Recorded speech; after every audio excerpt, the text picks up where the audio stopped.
Hello મિત્રો, સ્વાગત છે આપણી યુટ્યુબ ચેનલની અંદર મિત્રો. જો મિત્રો નવા હો તો આ ચેનલને સબસ્ક્રાઈબ કરી લેજો મિત્રો. આજે તારીખ 30/1/2026ના રોજ ધોરણ 11નું જે સમાજશાસ્ત્રનું પેપર હતું એનું સંપૂર્ણ સોલ્યુશન આ વિડીયોમાં તમને મળી રહેશે મિત્રો.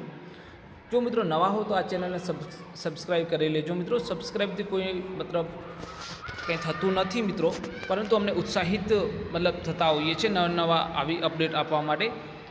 તો આપણે આગળ વધીએ વિભાગ એની વાત કરીએ તો સામાજિક તથ્યનો ખ્યાલ કોણે આપ્યો? તો ઇમાઉલ દુર્ખીમ એ જવાબ આવશે મિત્રો. બીજું સામાજિક ભૂમિકા દરજ્જાનું કેવું પાસું છે તો વર્તનલક્ષી. ત્રીજું જ્ઞાતિ હિન્દુ સમાજની કઈ વ્યવસ્થામાં ઉતરી આવી છે તો વર્ણ. કઈ વ્યવસ્થા દ્વારા સમાજમાં અનુકૂલન સંધાય છે તો આર્થિક વ્યવસ્થા. માનવ વર્તન માટેનું ચાલક બળ કયું છે તો ધ્યેય. કોના મતે આધુનિક સમયમાં આવેલું પરિવર્તન સૌથી ઝડપી છે તો મુરે. પ્રત્યાયનના માધ્યમ તરીકે કોને ઓળખવામાં આવે છે તો ટેલિવિઝન. માનવ સંબંધોની વિકસિત પ્રક્રિયાને શું કહે છે તો સમાજીકરણ.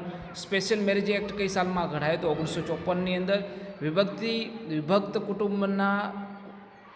કુટુંબના નિર્ણયો કેવી રીતે લેવાય છે તો સર્વસંમતિથી. 11મું ભારતમાં સમાજશાસ્ત્ર સૌપ્રથમ કઈ યુનિવર્સિટીમાં શરૂ થયું તો મુંબઈ યુનિવર્સિટીની અંદર. 12મું પ્રાપ્ત દરજ્જાના 2 ઉદાહરણ આપો તો શિક્ષક, ડૉક્ટર. સ્વ એટલે શું? પોતાના વ્યક્તિત્વ પ્રત્યેની સભાનતા. 14મું સંસ્કૃતિના પ્રકારો કયા તો 2 ભૌતિક, અભૌતિક. 14મું વિચારસરણી શેનો સમૂહ છે? વિચારો, માનવતા, બરાબર, ખ્યાલનો સમૂહ છે. અને વિભાગ સી સમસ્યા રજૂઆત કોણે, ક્યારે અને કયા પુસ્તકોમાં કરી? ઓગસ્ટ કાંટે 1938માં પોઝિટિવ ફિલોસોફીની અંદર કરી. 17મું પરિવર્તન સમાજનું અવિભાજ્ય લક્ષણ કઈ રીતે છે તો સામાજિક સંબંધો પરિવર્તન. મૂલ્યો, માને તો આ સંબંધોમાં પરિવર્તન છે તો આ રીતે તમે આન્સર લખી શકો છો મિત્રો. એના અંદર થોડુંક ઊંડું ઉતરવું. 18મો પ્રશ્ન માનવીની મૂળભૂત જરૂરિયાત સંતોષવા કયા રચનાતંત્રો અસ્તિત્વમાં આવ્યા છે? ચેપ્ટર 3ની અંદર પેજ નંબર 35માં આપેલો છે મિત્રો. 19ની અંદર સામાજિક રચનાતંત્રની વ્યાખ્યા આપો. ચેપ્ટર 3માંથી 34મો પેજ નંબર. 20ની અંદર સામાજિક ક્રિયાનો ખ્યાલ સ્પષ્ટ કરો. Chapter 4 44 page number. 21મો પ્રત્યાયન માધ્યમો જણાવો. Television, mobile, internet, radio. આ બધા એના આન્સર આવે છે મિત્રો. થોડું સમજાવી દેવાનું 1 2 લાઇનની અંદર.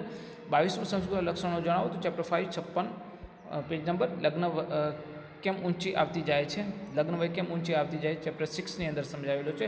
વિભાગ ડીની અંદર વાત કરીએ તો ભારતમાં સમાજશાસ્ત્રનો વિકાસનું ચેપ્ટર 1 અને 8 પેજ નંબર એમાં આપેલો છે પ્રશ્ન. જવાબ 25મું માનવ સમાજ અને માનવેતર સમાજ વચ્ચેનો સંબંધ સ્પષ્ટ. ચેપ્ટર 2 21મું page number. Talcott Parsons AGIL model સમજાવો. Chapter 3 33 page number. સામાજિક પરિવર્તન સ્વરૂપ. Chapter 4 33 page number. 28મું ચેપ્ટર 5 53 પેજ નંબર. 29 ચેપ્ટર 6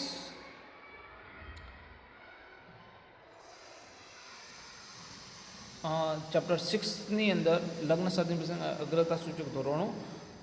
તો એની અંદર મિત્રો પેલો જવાબ આવશે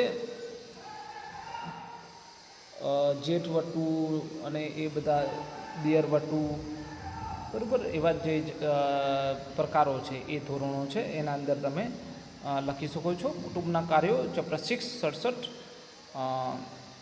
જૈવિક કાર્ય અને મનોવૈજ્ઞાનિક કાર્ય, આર્થિક કાર્ય, સામાજિક કાર્ય, સાંસ્કૃતિક કાર્ય, આ બધા કાર્યો આવશે કુટુંબના. એના પછી 31મો પ્રશ્ન પેરેગ્રાફ ઉપરથી જવાબ આપવાના હતા. કયા પ્રકારના મુદ્રિત માધ્યમનો અવિરત વિકાસ થતો રહ્યો છે?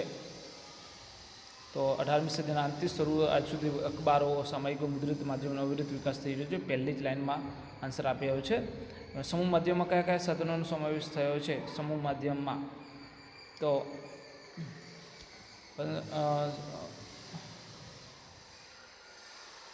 તો અખબાર, ફિલ્મો, radio, television, internet, mobile phone, આ બધા સમૂહ માધ્યમો છે.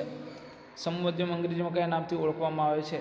તો સમૂહ માધ્યમને માસ મીડિયા તરીકે ઓળખવામાં આવે છે. વિભાગીયની અંદર વાત કરીએ તો 32ની અંદર ચેપ્ટર 5 32મો પ્રશ્ન ચેપ્ટર 5 ભૌતિક, અભૌતિક, બરાબર, એ જવાબ આવશે. કુટુંબનો અર્થ સમજાવી.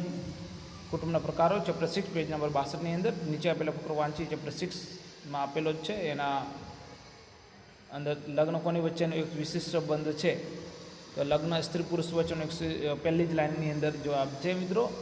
એની અંદર લગ્નનું આવશ્યક તત્વ કયું છે?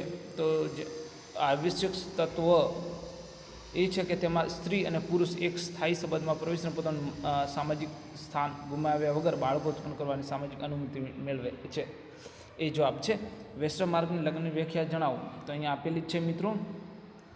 વેસ્ટર્ન માર્ગ જણાવે છે કે લગ્ન એક કે વધારે પુરુષોનો એક કે વધારે સ્ત્રીઓ સાથેનો સંબંધ છે. લગ્નના સંબંધો સાથે કેટલીક ફરજો સંકળાયેલા છે. તો આ રીતે એનો મતલબ આવશે. એના પછી લગ્ન સંબંધો સાથે શું સંકળાયેલું છે? તો ફરજો અને હકો અહીંયા આપેલો જ છે મિત્રો.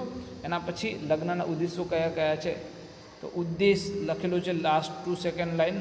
ધર્મ, પ્રજા, જ્ઞાતિ તથા ગૃહ નિવાસનો રહેલા છે ઉદ્દેશની અંદર. એના પછી મિત્રો છેલ્લે પતી ગયું છે પેપર.